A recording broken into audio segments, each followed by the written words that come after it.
What's going on, friends? As we all know, the late model twin cam Harley-Davidsons, these bikes run extremely hot. And in previous videos, we looked at a lot of ways that you could really cool these bikes down and help pull a lot of that heat out of the engine. They run lean, and yes, this does attribute to a lot of the heat that you feel.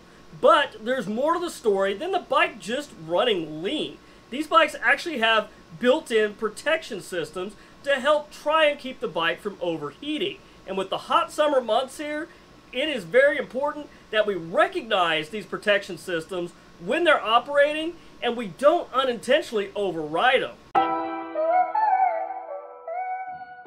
Twin cam engines from the 96, the 103, and the 110, the biggest complaint about these motors is all that heat that basically boils off that engine and off the exhaust systems on these motorcycles. The biggest contributor to all this heat is not just the EFI system, but the type of EFI system.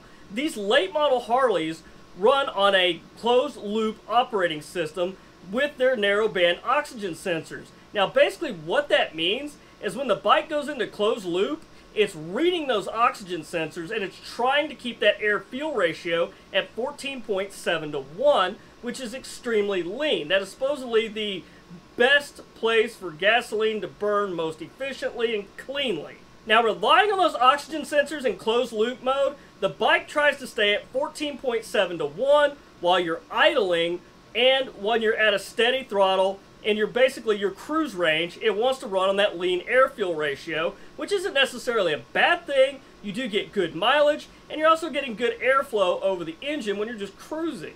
Guys, please don't forget, if you enjoyed today's video, please don't forget to hit that like button and consider subscribing to the channel if you haven't done so already. When the bike's ECM senses a high head temperature, the engine actually tries to go into a overheat or protection mode, or what is really become known as parade mode. Now, it's very important for you to recognize when this happens and understand what it's doing and why it's doing it. By doing that, it'll help you protect your engine and also understand your twin cam motor just a little bit more. When you first start your motorcycle, the engine immediately goes into open loop mode, which this sets your air-fuel ratio at 12.0 to 1.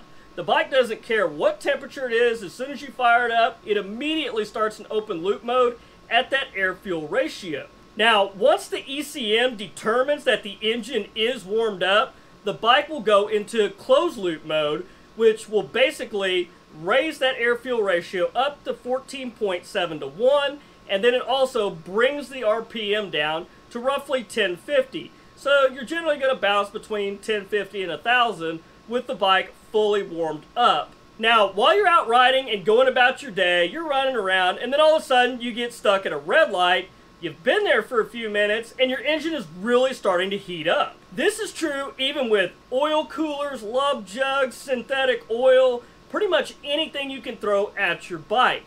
All of those cooling measures, they won't actually prevent overheating, but they will prolong it from happening. And also, when you're running down the road and flowing air over everything, they will help lower the temperatures on the motorcycle no matter the situation that you're in. But once again, they will not prevent the overheating, just prolong it. Because at the end of the day, the main source of a Harley-Davidson's cooling system is running down the road with air flowing over the cylinders. Now, as you're sitting there and your engine heats up, your ECM recognizes the temperatures within the engine are starting to rise right off your head temperature sensor, and it lowers your idle down to roughly about 950 RPM. Now, at 950 RPM, the engine is now in open loop mode. So your air-fuel ratio is now 12.0 to 1, which it is trying to do is put more fuel in the bike to try to cool the engine down a little bit while you're sitting there idling. The way it does this is in open loop mode, the ECM is not reading data from the oxygen sensors. The ECM is reading data from the AFR table. Now at 1200 RPM, the ECM assumes that you are running down the road, you've got air flowing over the cylinders, so it goes back into closed loop mode and starts reading data from the oxygen sensors and starts trying to lean out that air-fuel ratio. It's very important when we're sitting at a light and our RPMs drop like that we as riders recognize what's going on. Because who doesn't like to blip the throttle and rack the pipes off a little bit at a stoplight? Go ahead and raise your hand, I'll wait. We are not doing our motorcycle any favors sitting at a stoplight when that engine's hot, blipping that throttle, and making it jump above 1200 RPMs when the bike's trying to cool itself down. What we're doing blipping that throttle, raising that RPM above 1200 RPMs, we're actually leaning out the engine without any airflow going over the cylinders, so we're actually essentially making the engine even hotter. This is bouncing the system in and out of its protection mode, which in turn leaning out the engine, which in turn makes that engine even hotter without any cooling flow over the bike. If the bike actually sits long enough and you do this enough and you don't let the protection systems do their job, when you go to take off and you come up above 1200 RPM and the bike tries to lean out like it's normal operation, it's going to spit, it's going to cough, it's going to sputter, and it's going to fall on its face because it's just so dang hot. A twin cam engine can go into overheat mode being let idle for 10 minutes when an 80-degree ambient temperature.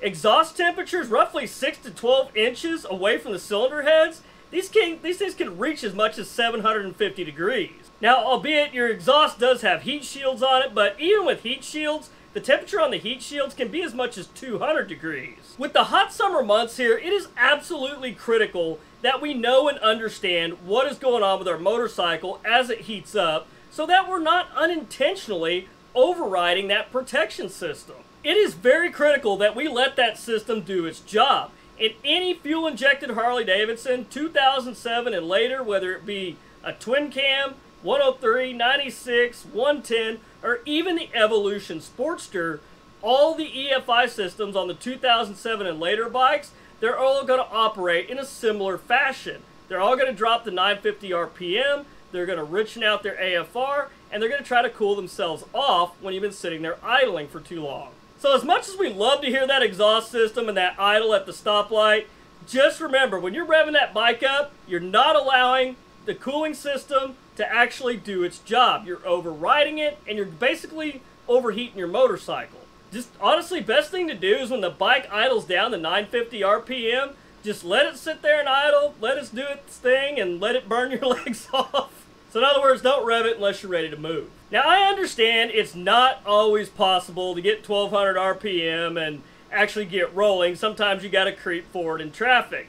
Now me, I might footstone it, just use my feet, push it forward, and heck guys, half the time when I'm sitting at a long light, I'll just flip the kill switch on the bike, shut it off, leave the key on, so that way I've still got my brake light, my headlight, and I'm still somewhat visible, and keep your fingers crossed, somebody doesn't rear end you, you've still got your brake light.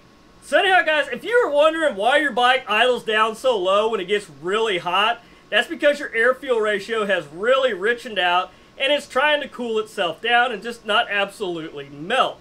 And we're revving it up, we're taking it out of that, we're taking it away from it, we're defeating the whole purpose of the system. So when it idles down, leave it alone. Anyhow guys, that's all I've got for you this week. If you guys enjoyed the video, please don't forget to hit that like button and consider subscribing to the channel if you haven't done so already. Guys, please continue to leave your comments. I appreciate every single one of you guys' comments. I read every one of them. I've been so busy here lately, I just really haven't had a chance to respond to everybody that comments.